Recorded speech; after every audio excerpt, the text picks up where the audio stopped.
Okay, so in today's video, we're gonna take a look at the Atlanta Zoo to see if it's still worth a visit in 2025.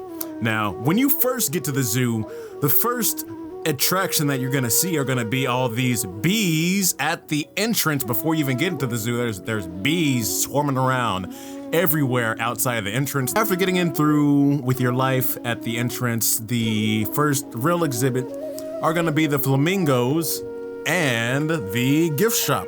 I don't think there's a tourism attraction in the US yet that does not have a gift shop right by the entrance or the exit. After the flamingos, we walk down to the African area in Africa. They have a bunch of animals that you would expect to see in The Lion King.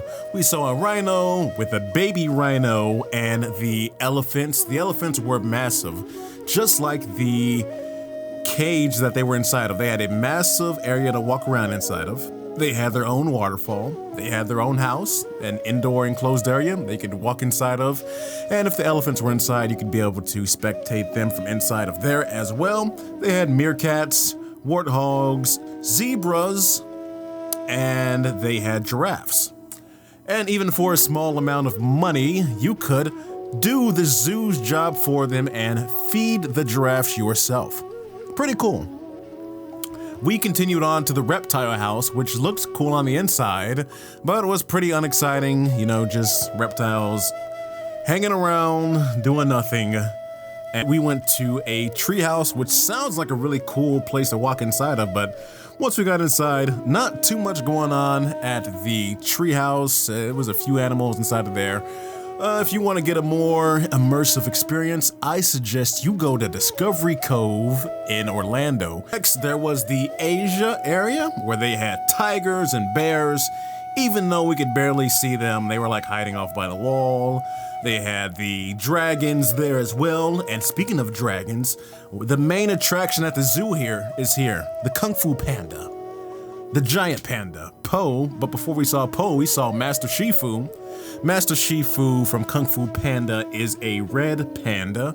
And as you can see, Master Shifu is right here. So we found Po.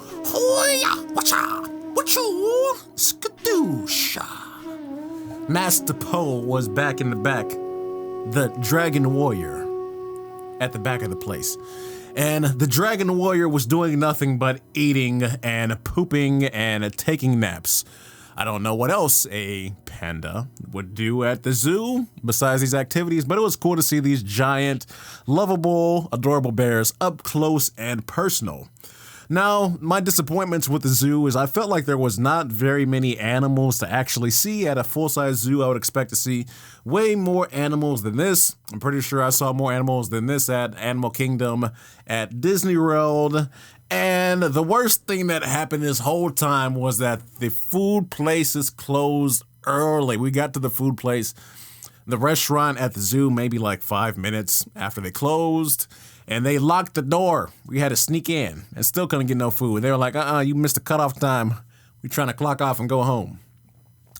I think the best part of the zoo is the kids area. They have a petting zoo for the kids to get up and close with the animals and pet them and touch their fur and stuff that kiddos love to do. They have a splash pad, they have zip lines, they had a train, a lot of stuff there for the kids. Sadly, my phone died before we made it to the kids area.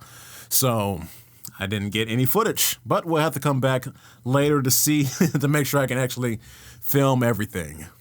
And that was all from our trip to the zoo. If you have been to the zoo this year, go ahead and drop a comment, and I'll see you guys next time.